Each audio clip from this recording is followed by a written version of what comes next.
The following program will make you want to grow things and experience new and wonderful dreams about your plants, garden, and garden design. Listener participation is always strongly advised.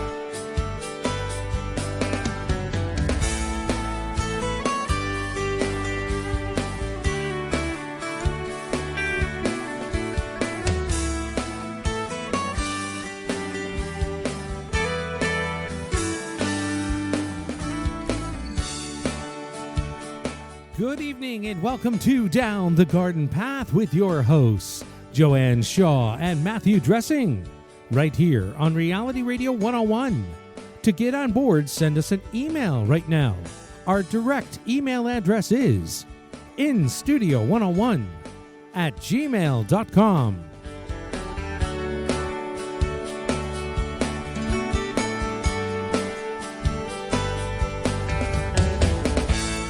And now, right to your hosts of Down the Garden Path, Joanne Shaw and Matthew Dressing. Thank you, and welcome everyone to Down the Garden Path. Welcome, Matthew. Hey, Joanne. How are you? I'm good. How are you? I'm good. I don't think he needs coffee, Gary. We've already established. Anyway, I just wanted to thank everybody and welcome you to Down the Garden Path, where we discuss down-to-earth tips and advice for your plants, gardens, and landscapes.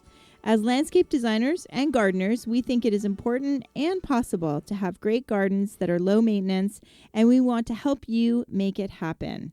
I am Joanne Shaw, landscape designer and owner of Down to Earth Landscape Design for the past 11 years. It is currently a design-only business here east of the GTA, and Down to Earth will be offering spring garden maintenance this spring. And with me is my co-host, Matthew Dressing. Welcome, Matthew. Thanks, Joanne. Hey, everyone. I'm Matthew Dressing, horticulturist and landscape designer and owner of Natural Affinity Designs. Natural Affinity is a landscape design and garden maintenance firm servicing Toronto and the Eastern GTA. And we enjoy doing Down the Garden Path each week to bring you interesting, relevant, and helpful topics to help you achieve a great garden. We learn right along with you from each other, from our research, or from the guests that join us here on the show. So we welcome all your questions via social media or emails. Or calls. We can't have calls today. We can't have calls today because, well, thank you everyone for joining us down the garden path. And no calls today because we do have a call-in guest. With the winter, the way it's been going on, and it has truly been a winter, yes, with lots of snow cover, we thought it would really be a good time of year, February especially, to talk about winter bird feeding and just how to be successful at it. Right. And so I'm so excited to welcome back Jane Paradis from the Urban Nature Store. Jane has been an avid bird watcher most of her life. She enjoys going to Lynn Shores and Thixon Woods, which are both two local big key areas here in east of the GTA. She has worked for the Urban Nature Store for 9 years, and she truly enjoys helping customers with all their birding questions and needs. And I'm looking forward to hearing all about them today. A little bit about the Urban Nature Store. It is Canadian owned and operated and is an independent retailer that prides itself on being able to select just the best products for their customers. No head office pressure, just good quality, reasonably priced products that they use themselves and they believe in. They carry a full line of premium bird seed to suit all of your bird feeding needs. Bird feeders in all shapes and sizes can also be found there, along with a wide range of birdhouses and nesting supplies. An extensive selection of squirrel-proof and squirrel-friendly feeders, including squirrel-proof wild bird feed, is also offered. From finches to cardinals to hummingbirds, they have what birds want. Welcome to the show, Jane. Welcome, Jane. Thank you. That's a lot of stuff. So this has been quite a winter, and I know my son hit that. We've got one of those Google Homes, and he hit the Google Home, and all we do is ask Google Home what the weather's going to be. And he asked what the weather was going to be this week, and they basically said from Wednesday to Sunday it's going to snow. That's correct. Yeah. Oh, So how have the birds been? Well, winter, first of all, it's a really great time to watch and feed birds because with the trees being bare and snow-covered surroundings, it just makes you be able to see the birds a lot easier than in the summer. So you can watch their behavior a lot better in the winter. And wintering for birds can be challenging. Even though they've developed certain behaviors to help them, they still rely on us for some help. Yeah. So why should we feed the birds? Because I know there's a lot of people that think, oh, well, they'll find their food. That's what they're meant to do.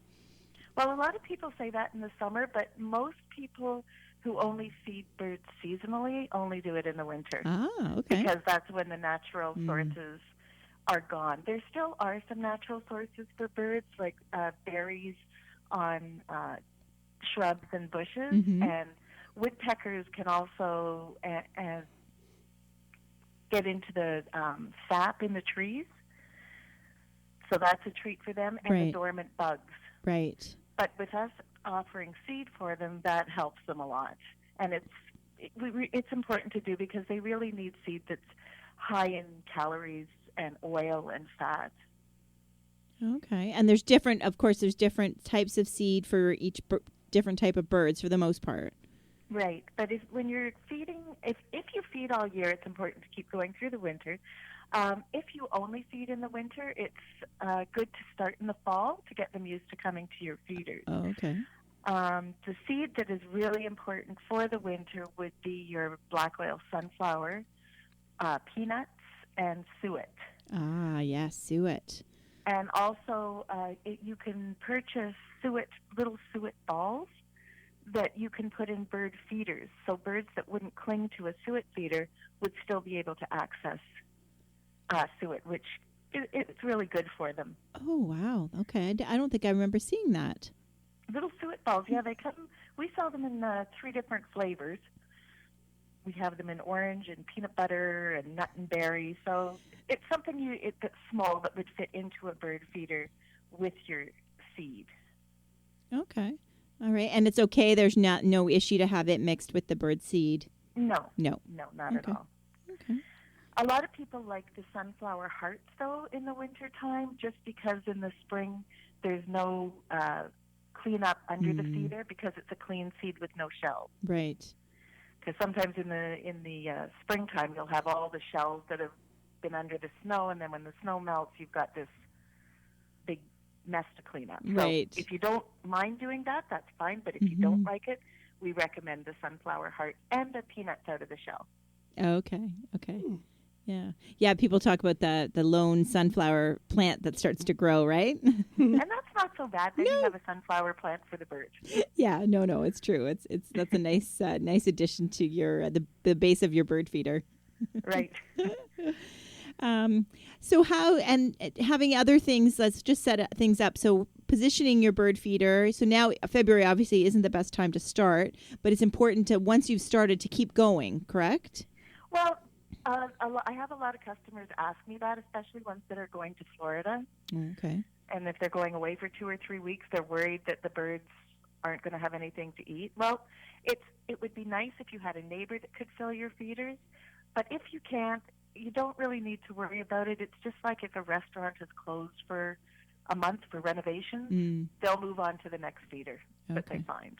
Okay. And will they come back after a short while if they find that you've come from vacation? And yeah, if you've been feeding birds for a long time, they will come back to the same feeders every year. Even hummingbirds in the summer will come back to the same feeders. Okay. That's good to know. It's good to know. So if any of our listeners have any questions, we'd love to hear from you, whether you're currently feeding your birds, or if you've been interested, or you have a concern about, starting it out. We'd love to hear, or any success stories you have as well. We would love to hear. You can email us at instudio101@gmail.com. So Jane, some of the other things in addition to feeding the birds, having things like some shelter, some evergreens maybe nearby. Are there some other things tips? Yeah, planting, if you have evergreens and you're putting up a feeder, it's good to put the feeder by the evergreen. It allows them to take shelter from predators, hawks or cats or something that they can just fly into quickly. The other thing that is good to put up is either a roosting pocket or a roosting box. Oh, okay. And if you're putting things like that up, you need to make sure that you have the opening facing south or southeast. You want to keep it away from the prevailing winds. Okay, so you wouldn't want it facing north or northwest, generally, the openings of a roosting box or a roosting pocket or even a birdhouse. Because birds will use bird houses for protection over the winter as well. So it's important in the fall, if you do have a birdhouse, to make sure it's cleaned out for the winter. So what's the difference between a roosting pocket and a birdhouse? Roosting pockets are just little woven material, triangular-shaped pockets that they can go in to take shelter. They wouldn't use it necessarily for nesting in. It's just somewhere where they could go to take shelter from a storm. That's interesting. I didn't know that. Me either. Very cool. Obviously, Yeah, you can buy with them for as least expensive as $5.95. Wow. And you can put them in lilac bushes and shrubs, anywhere like that, just to give them a little bit of extra protection. Okay. Only in the winter are they most important? Roosting pockets are used mostly in the winter. Okay. Yes. Okay. So then that would be a key to our success in the winter, right? Yeah, and we also have what we call a convertible roosting pocket, and it has perches on the inside for birds to take shelter so they can roost together. A lot of birds will roost together like chickadees just to keep warm. And then in the summertime, you can take the perches out, turn the opening around so the opening is at the top instead of the bottom, and you'll have a birdhouse.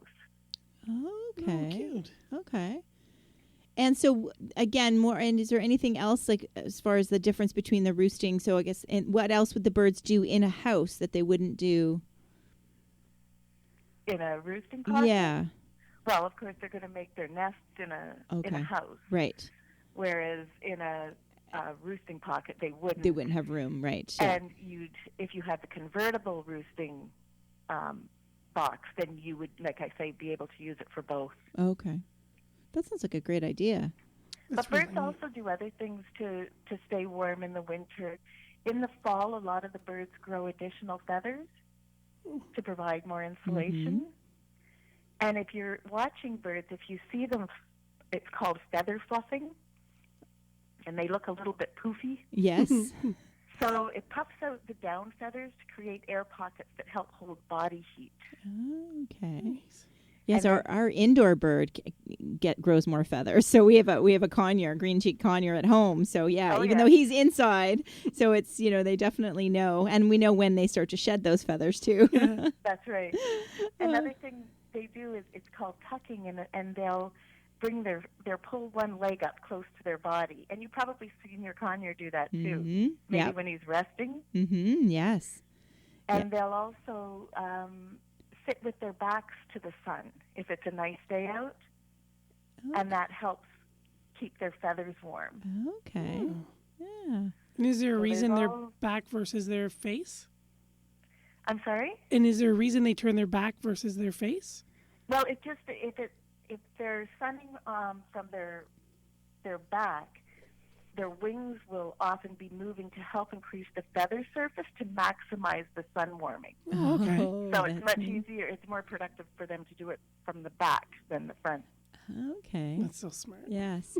Now, what about flying around? Is that because sometimes you'll see them in little swarms, flying in the winter. Is that something connected to keeping warm at all, or is that No, that's usually going to get food. Going to get food. Okay. Or going into evergreen trees, especially in the evening, and that's where they'll roost. Oh, okay.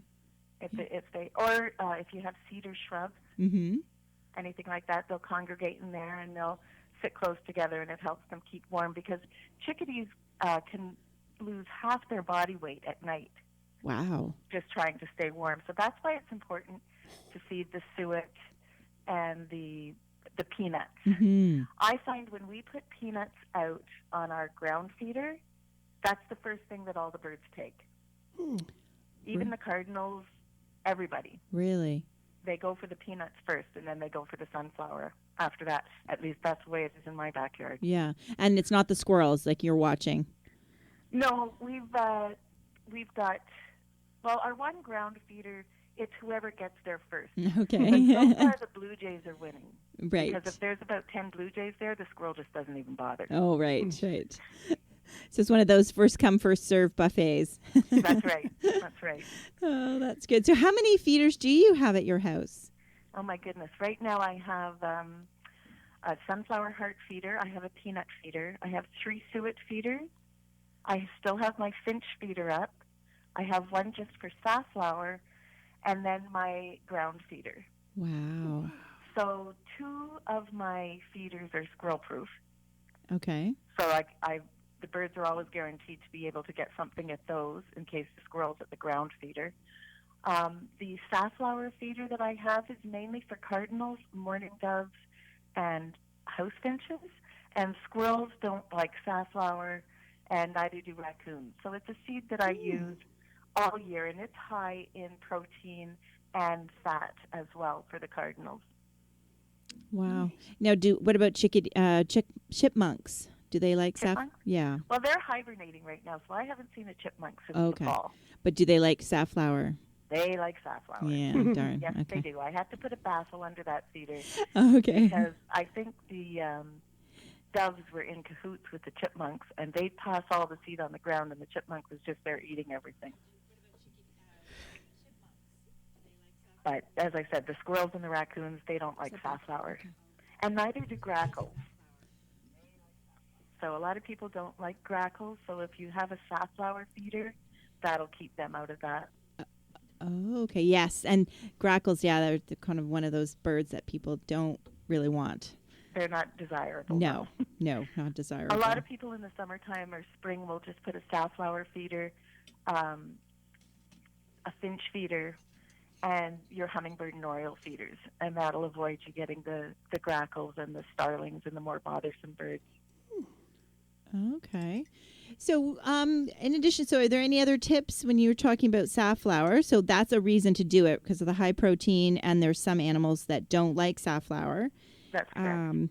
So is there, do you want to talk a bit more about specific food? Well, as I've said, the ones that are the most important to feed in the winter are the black oil sunflower peanuts, and to keep feeding your finches, because the goldfinches are still here. They just turn a olivey green color, and so you can feed them Niger. You could feed them Finch and Friends, which is a seed that we carry that contains Niger, but it also has white millet and little sunflower meats.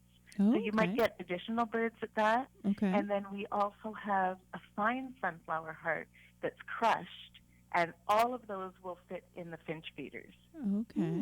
All right. Huh. And so the goldfinch, and let's go back to that. Matthew's face was that, what were you going to ask, what? Matthew? Yeah. No, I was just surprised that they turn that olive green color. And I was just thinking, I guess it's that they grow their winter feathers That's out. right. They come out of green and then they shed them and go back to their gold. Yeah. And even now I'm starting to see the goldfinches are starting to get a little bit of the bright yellow back. And they look like little patchwork quilts right now. Because you'll see one that has a real bright spot over its shoulder. Yeah. And then the rest of it's still olivey green. Oh, that is funny. Wow, nature. Nature, isn't it? Yep. Isn't it great? So, Jane, what are some of the birds that actually do stay here over the winter in our area? Over the winter? Oh, my goodness. Well, so many. The blue jays are here in the winter, the cardinals, the chickadees, your downy and hairy woodpecker, your goldfinches, your house finches, mourning doves, flickers, all the pileated woodpeckers, and then you even could get some overwintering birds like a pine siskin that would be coming from the north. down to our area. Okay. Common redpolls, of course, starlings are here. And then in the winter, we also have the American tree sparrow and the juncos. They're only here in the wintertime. Oh, so visitors from other places come here too. I don't think I realized that about the juncos, that they're just here Yeah. in the winter. That you'll start to see them around October. Okay. And last year in my backyard, they were here till about the middle of April. Oh. And then they go back north again. And they're the ones that like to eat off the ground. That's right. Or a platform feeder. Or a platform feeder. Yeah, that they're not typically. If you're doing a platform feeder, what I recommend is just putting enough seed in it for a day, so maybe a half a scoop or a scoop, because it's going to get snow on it unless you have a baffle covering it. And just to prevent disease, it's good to just be able to put enough seed in for a day, and then you could put fresh seed in again in the morning. Okay. And just to kind of measure that out, do you have to just kind of watch your feeders, see who comes, how much they eat, and just kind of learn to measure accordingly? Yeah, that's exactly right. Like, I know if I put one scoop out in the morning, it'll be gone by about 5 o'clock in the afternoon. Okay. Nice. And I usually put out the sunflower hearts and the peanuts in that. Oh, okay. Okay. Nice. So, Jane, we have Jazz Lupa's writing in. She says hello, and she asks, if you are not sure what food to put out now for birds, could you recommend a general or generic food to put out? Thank you very much. Well, as I said, if she's looking for a seed mix to put out, we carry one that has 3 different kinds of sunflower. It has the safflower and the peanuts, so it would be something for everyone. Nice. Yeah, that would And be it's good. called our red carpet mix. Ooh, red carpet. That sounds like a great one. So, yeah, there's a good tip. And then that way, Jazz, you can probably figure out which, you're attracting a variety of birds that way, right? That's going to attract all birds. If you only have one feeder, either just the plain black oil, the sunflower hearts, or a mix like our red carpet. And we also have a mix called Fiesta that has cracked corn and millet in it along with the sunflower, but it doesn't have peanuts in it. Oh, okay. Okay. And so I just think of peanuts for the blue jays, I must say, and the squirrels, but we won't talk about squirrels. We're talking about birds. So that's interesting to know that there's other birds that really do need the peanuts as well. All of them. Even at my squirrel-proof peanut feeder, which is for clingers only, I had a male cardinal at it last week, and they don't usually cling. Right. But the peanuts are just so high in fat, oil, and calories that it really helps keep them warm. And with the weather we've been having, they need the extra help from us. Yeah. Yeah. Because it's not just the cold, it's also the snow cover. Mm-hmm. Right? We've had pretty consistent. I know we've had a couple little melts, but then we've kind of, 2 days later we have snow again. Right. So, and if you do have a feeder like that and the seed that's been knocked to the ground for more of our ground-feeding birds, if you go around and stamp the ground with your feet, then it'll make it harder for the birds on the ground to be able to sit on better rather than the fluffy snow. So if you stamp it down and then the seed that falls out, it's easier for the birds to feed. Oh, okay. Sorry, we were not following you No, there, I but thought we you were got it. totally We totally. Yeah. Yes, but no, so you kind of prep the area underneath your bird feeder. Don't leave it all fluffy. That's right. Okay. And that way the seed that's falling out of your feeders enables the doves and the American tree sparrows and the juncos to be able to feed easier. Oh, okay. I know if that's interesting. That's a great tip. I would Yeah. never have thought of doing that. Yeah. Yep. Because once it is fluffy, yes, it's too cold and they can't really see it probably, right? And the seed is going to go down into the snow. Right. Because a lot of the snow that we've had this year hasn't been the hard, heavy snow. It's been the light, fluffy snow. Right.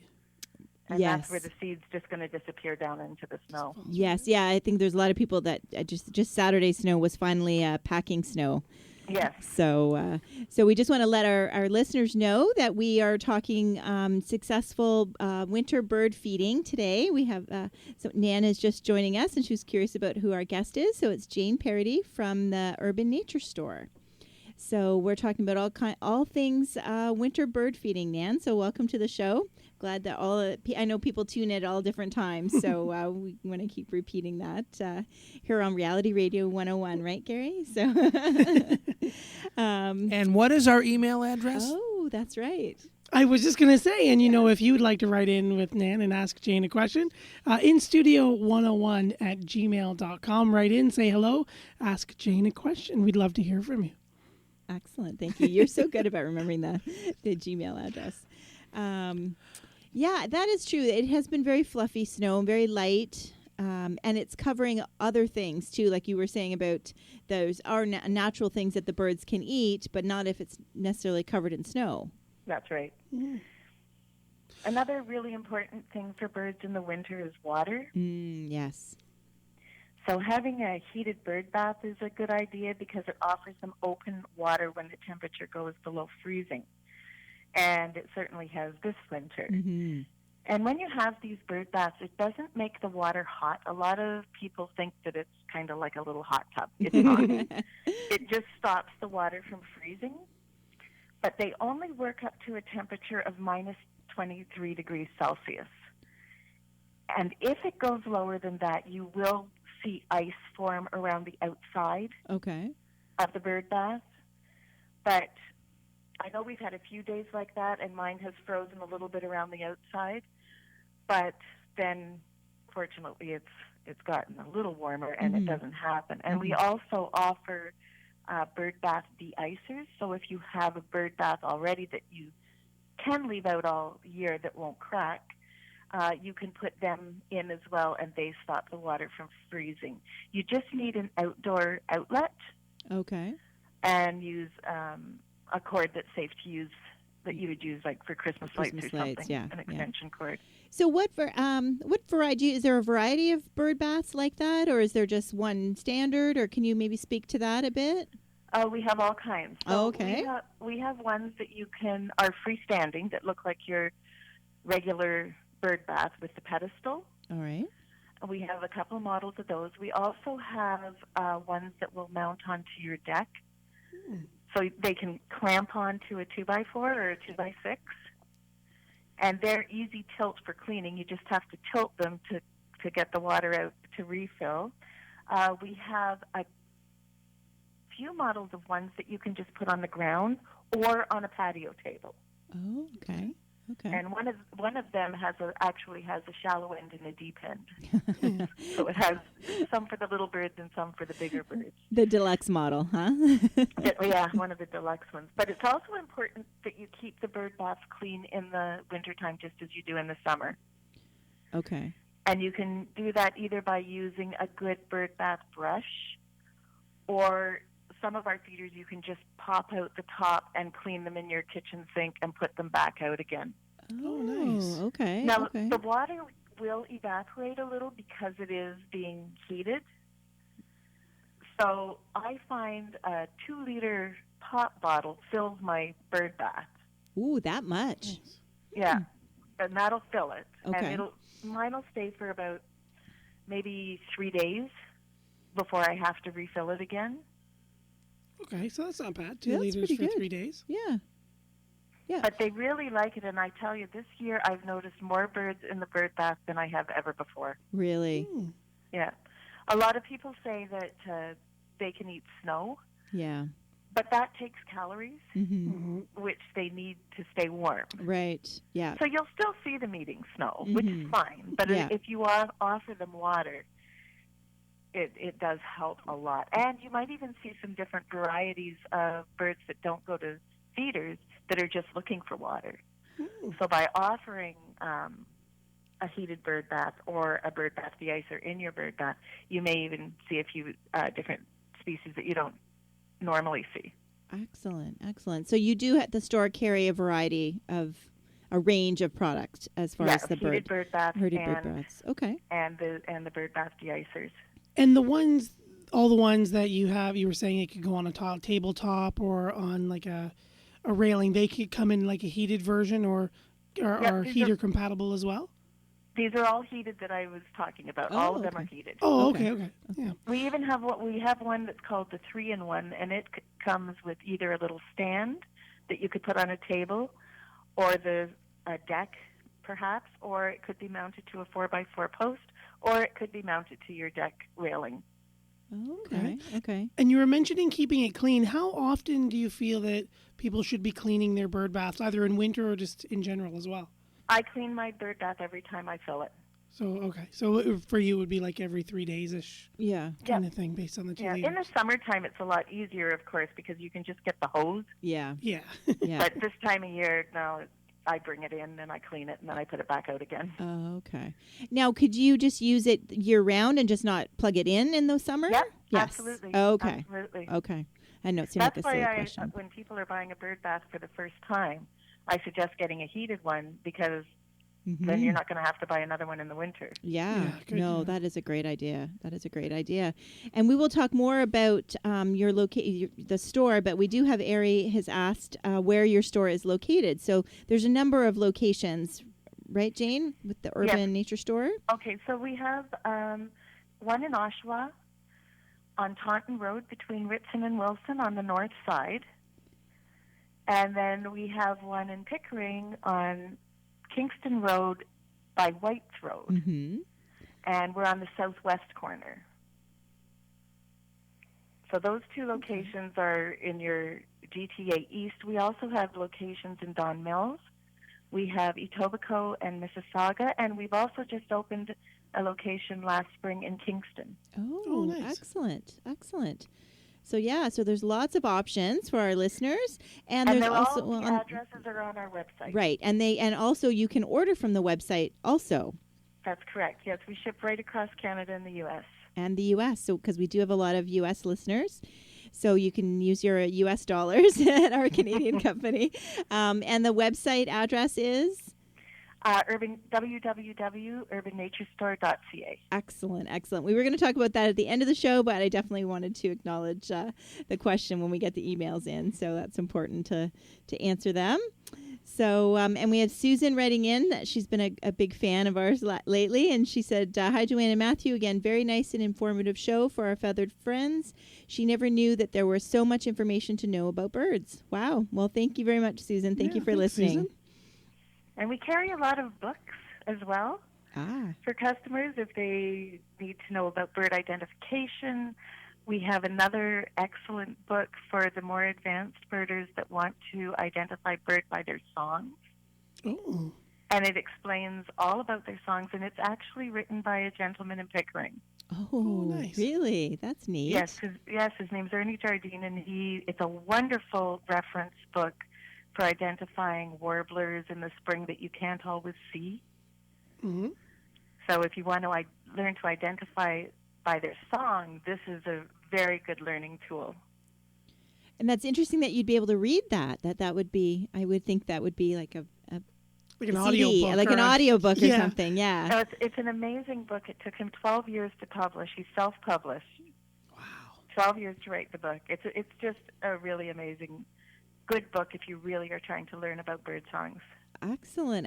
That sounds like a really good topic for a radio show, Jane. That's when you need to have Ernie on and I explain it all. know. Okay. Well, that is great. That's great. You do. Yeah. I mean, I have to just give a shout out to the store, especially around Christmas time or anytime it's a great also gift store. There's lots of really unique items for the bird lover or nature lover in your family. Like it is you or yourself. You just go and wander and I know I go in at Christmas time trying to buy gifts for other people, and I just see stuff that I want. We do have an awful lot of giftware, and it's quite unique, and it's really well priced. Yes, and really nice quality too. Exactly. Yeah, and it tends to be stuff I haven't seen anywhere else. Also, it's nice, and it's some people like to come to our store and do one-stop shopping for Christmas without having to go to the mall. Mm-hmm. Yes. Definite advantage there. Yes, definitely. And I know birdseed is flying off the shelves too when I was there because you have it in the really big bags too. We sell them in 50-pound bags, 25-pound bags, and then anywhere from 6 to 10 pound bags, and we bag all of the seed ourselves in the store. Nothing comes in already bagged in the small bags. We do it all. Oh, Really? wow. So our seed is pretty much on a 2-week turnover. Okay. So nothing's been there for long periods of time. It's all very fresh. And is that why you do it? Well, it's better for the birds, Okay. and it's fresher. And I know I've had customers say that they've picked up seeds somewhere because they were in a hurry and the birds wouldn't touch it Oh. because they've been spoiled by our good stuff. Yes, yes, like the stale cookies, right? Yeah, we're not eating it. We bring home those stale cookies from the sale rack for our kids, and they don't touch them. Oh, that But is we also interesting. sell really good suet as well. One of our brands called Mill Creek is Canadian made, and we have some with sunflower, we have some with peanuts, we have some with fruit and nuts, and we also have one with insects. Ooh, nice. That So must the be woodpeckers pretty. really like those. yeah, that would be really popular. Hmm. So just for our listeners, there's seed and then there's suet, but what exactly is suet? Suet is Canadian beef suet. So you know when you used to go to the butcher and they take all the fat off the beef? Right. It's derived from that. And then so we have the Canadian beef suet, and then we add, or the different companies will add berries or nuts or insects or peanuts or black oil just to give them a little bit more flavor. But the suet's important just because it gives them a source of heat and energy, Okay. Okay, so it's like and a it really fuel helps thing. to keep them warm. Yeah. So it's like a healthy fat, really.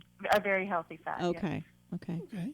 And you were mentioning earlier you can buy that in balls, and I guess that's what that little square. The little square feeders. Right, and that little flat square seeded thing in a little package, that's suet. Right. And sometimes we recommend, depending on what kind you're buying, to freeze them because it's a lot easier to put into the suet cage when they're frozen. Yes, I could see Not that. as sticky. Yes, not as sticky. So I would think that it would be sticky on the birds as well, and that it would be messy, and that it, No. Nope. Nope. Because a lot of the birds, especially the woodpeckers that eat it, they eat with their tongues. Mm. Oh, So they can put their tongues up into it to put back into their beaks again.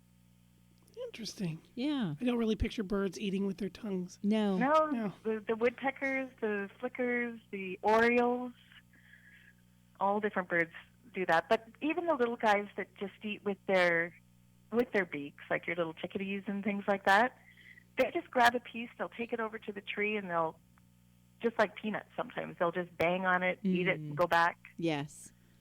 Yes. That is, I know in your intro we mentioned the Lynn Shores and Thixon Woods, and the thing I love about Lynn Shores, and I don't know if that happens at Thixon Woods, you can tell me, Jane, but you can put the seeds on your hand, and the chickadees will land on your hand. Absolutely. Yeah. Does that happen at Thixon Woods as well? Yes, it does. It I does. think the most popular place, though, would be Lynn Shores or Yeah. Halls Road. Mm-hmm. Yes. Yeah. If you go south on Halls Road. Yes. Thixon Woods is very popular in the spring. Okay. Well, it's popular all year. But for the warblers Oh, that are coming over Lake Ontario, and that's where they're going to land first. So these are birds that are very beautiful and that you don't get to see very often because they're so high up in the trees.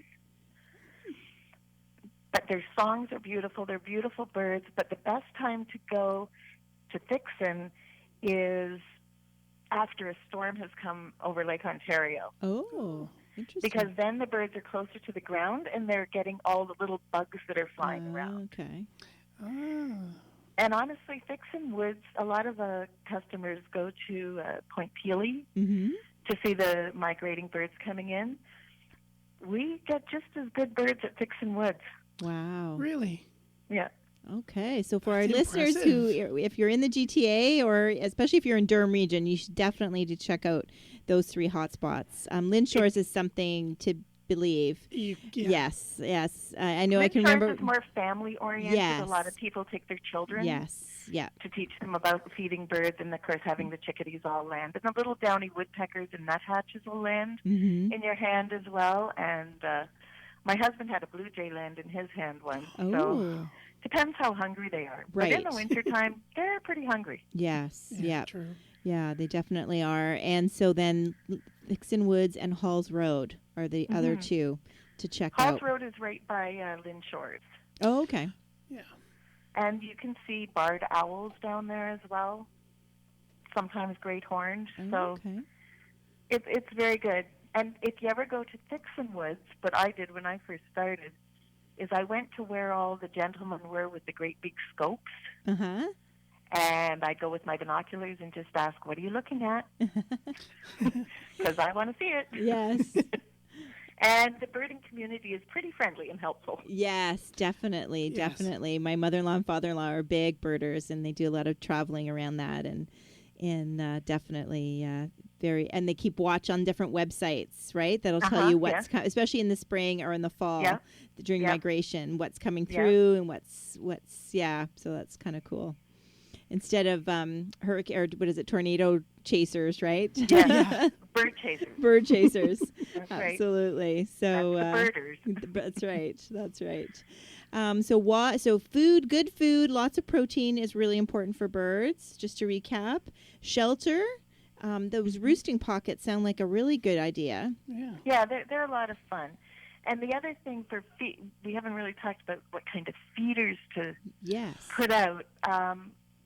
In the wintertime, it's really good if you have a feeder such as a fly-through platform feeder, and the covers should extend over the edges so that the snow doesn't get into the seed.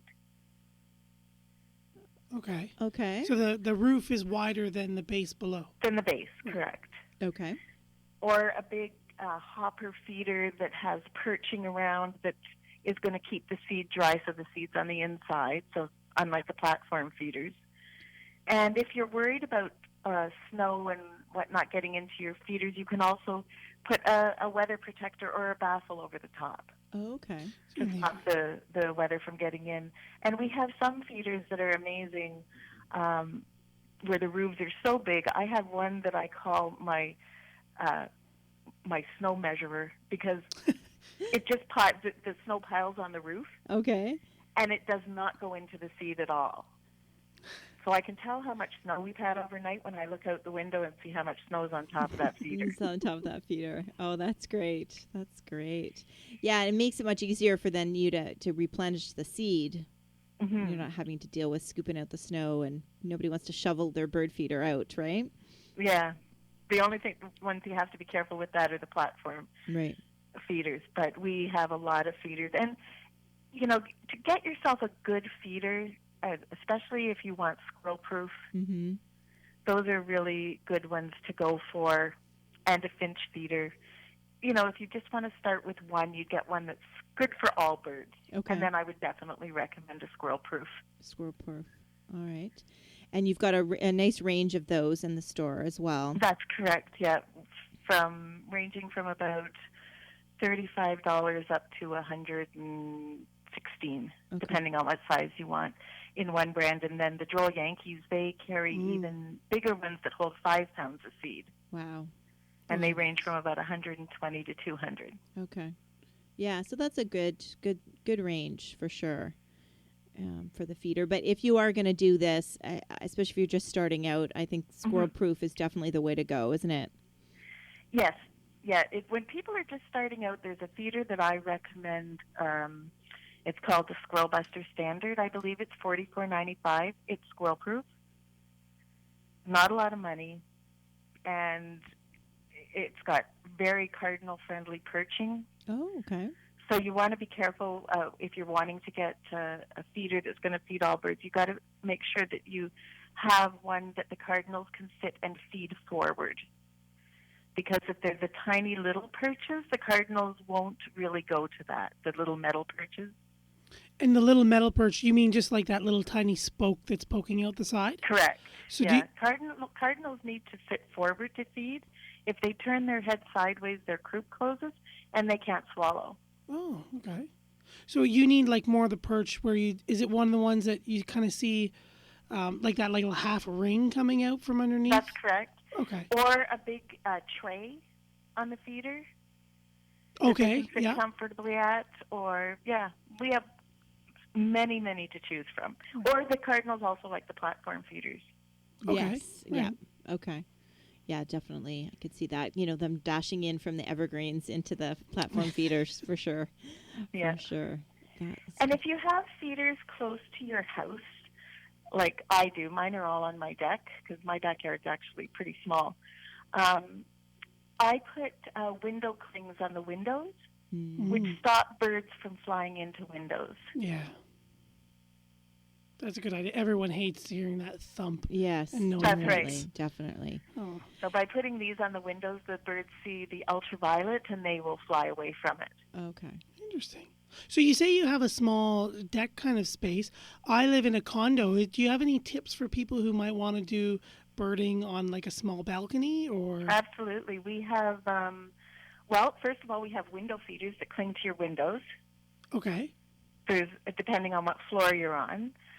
If you have a balcony or something that you could either put a patio base on with a pole, and then you could choose a top for it, depending on how many feeders you want to hang.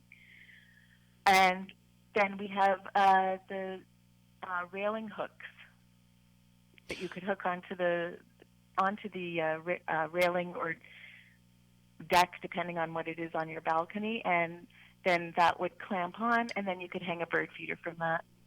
And those are just kind of like those 2x6s or 2x4, the screw on. It has like that single hook on it. Right. Yeah. Oh, okay. I think I've seen those. Yeah. Yeah. That's great. Yeah, because I was thinking, as you said, like you had that in like the bird feed or the bird bath, earlier. Correct. That could hook on, so you could do a little bird feeder, a little heated bird bath, and right, and have people coming through. Now, how high? Like, where do you think the birds kind of stop coming up?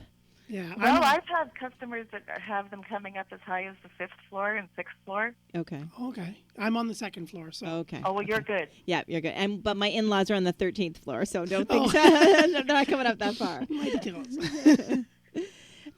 They can see them, but see them fly by, but that's a little high. But yeah, so that is great to know that if you're on the 4th or 5th floor, you can still have a feeder. You could still have a feeder. That is great. And I think that's good for a lot of homeowners that might not have a big space in their backyard to know that you can do it on the deck. All of mine are on my deck. That is great. And so visibility-wise, that's even better too, right? Because you probably can see the deck from inside the house. That's correct. Yeah. It's right by our family room. As a matter of fact, my little ground feeder that I have is on a glass patio table that I cover with those vinyl tablecloths. Yes. So it's right up against my window. Oh, and it's a great big ground feeder, and I get everybody in there. Oh, wow. That's awesome. I have so many ideas now for my deck, too. Oh, my goodness. That is great. Oh, Jane, this has been wonderful.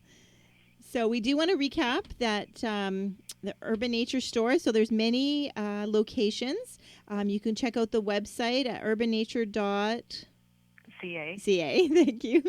And to find the location nearest you, as well as ordering online too. So it's a great website, and you can just at the comfort of your house in the winter, you can have it delivered. Now, would you deliver the big bird seed as well? We don't deliver the 50-pound bags of bird seed. Okay. It's the postage would just be it's just not worth it. Yeah, for sure. But I think you can order smaller bags of seed online. I know you can. Yes. I believe they're maybe 4 to 6 pounds. Okay. But if you can get into one of the stores, our staff would love to help you. And if you want to get the bigger bags of seed and you're worried about carrying them, our staff can also take them out to your car for you. Excellent. Yes, that's great. And I think it's just wonderful to know that how fresh it is. So you can really, compared to shopping at big box stores or other places where you don't know if that was last year's seed or, That's right. March's seed or whatever, right? Or seed from November. This is, that it's 2 weeks and that you handle it and that it's fresh. So I think that's a huge, huge bonus. It is, and even when we have customers that come in wanting to buy a 50-pound bag of Niger seed, I always ask, okay, do you have a lot of finches coming? Because Niger is the only seed that goes off. Oh, okay. It'll go off after about 6 months. So unless you have a whole bunch of goldfinches or birds that eat the Niger, I do not recommend buying a 50-pound bag of Niger seed. Excellent. Great Excellent. Tip. Well, that is a good tip. For sure. And it's always good to store your seed somewhere cool. Okay. Yeah, if you store it somewhere hot, the seed can go off. It's best to store it somewhere cool. Okay. Now, somewhere in the garage, do you think? Yeah, in the garage. And we have metal tins if you're worried about mice getting in. Okay. So we have tins that mice can't chew through. That is a great idea because I think of the Rubbermaid bins that we used to do, and the mice can go right through those Rubbermaid bins. Yeah, if it's in the garage, I wouldn't recommend plastic. Yes.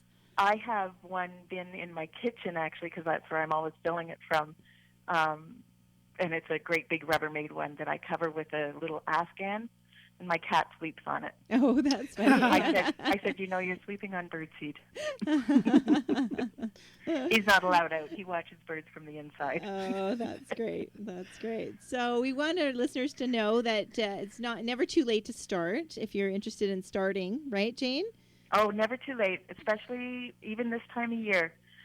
It's okay to start anytime because it really helps the birds, and then they're used to coming to your house, and you'll be able to get to see them in the spring and summer when they're nesting. That's right. That's right. And when you're more outside. But now is a really important time. So it's really an enjoyable activity as well as you're really benefiting the birds. Exactly. Yeah. And especially if we're going to continue to get snow like they're forecasting for the next few weeks for sure. So between the cold temperatures and the snow cover, we just need to give them a little bit of help. And it's always good if you hear the forecast that snow is coming or a storm, get out there and make sure your feeders are full before it comes. Okay.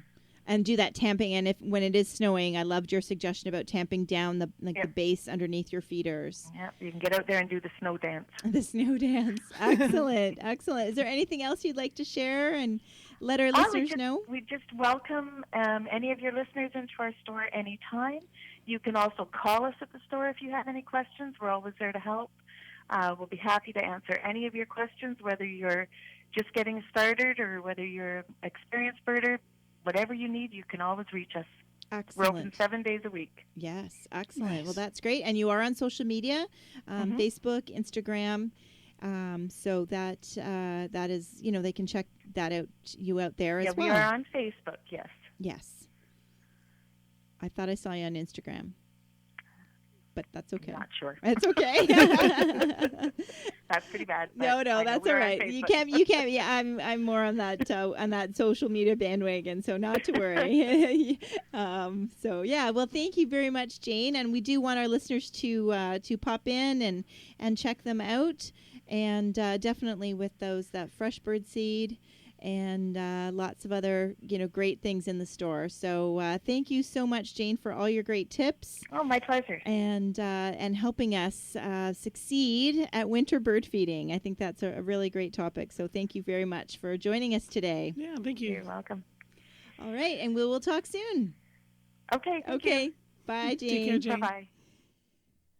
Well, there you have it. I hope everybody, it makes me feel bad that I haven't been feeding the birds. Yes. Because in the summer when I tried, I just had this chipmunk that won't leave it alone. So she's right that since they're hibernating, I could really be benefiting the birds. So yeah, so I'm going to go see Jane at the Pickering store and pick me up some suet, I think. And yes, especially with this pending snowstorm coming. Yes. Yeah, I like the idea of the water out there in the Yes. winter. I think we all forget that we all need a good drink of water every once in a while. It's so neat that there's so many different bird feed or bird baths. Sorry. Yeah. Yeah. Yeah. Excellent. Cool. And what else is happening? Not too much garden center wise. Out in the garden center, nothing too much to report. And bird feeders and different things always coming in.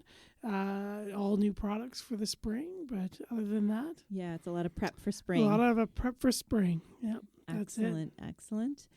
And I know if when we get one of those warmer days, phone is starting to ring a little bit about landscape designs. Yeah. Well, you were saying, yeah. Yeah. So it is a good time to start thinking about it. I know it's still covered with snow, and we're not necessarily going to rush out to see your landscape quite yet, but it's good to get in queue. I know I was at a seminar today and was talking to one of those contractor seminars, and I was talking to a few contractors, and they're booking already into June, July, and August. Yeah.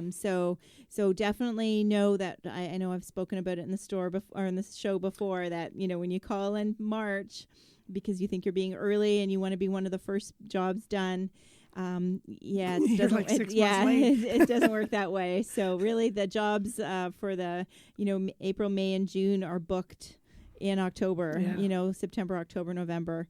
And especially with the crazy season last year, a lot of guys had to push jobs into this year. So Yeah, so it'll be interesting to see how this year turns definitely. So any inkling, reach out to, us or a designer in your area just to get the ball rolling and to start, as I always say, great landscapes start with a plan. So that's something to my little plug of 'tis the season to start thinking about landscape design and landscape planning. Yeah. And next week on the show, we have Bill Reeves from Bob Reeves. Bob Reeves. Sorry, Bob.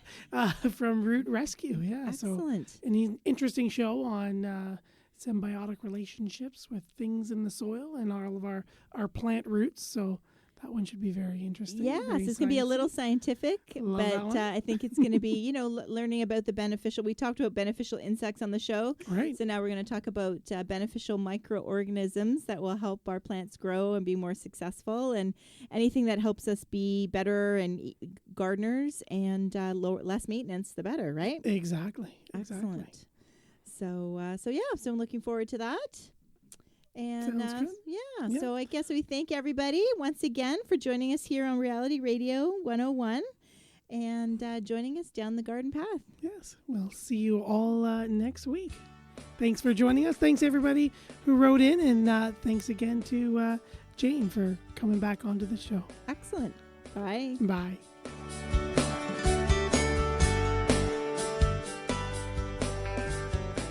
Thank you for listening to Down the Garden Path with your hosts, Joanne Shaw and Matthew Dressing, right here on Reality Radio 101.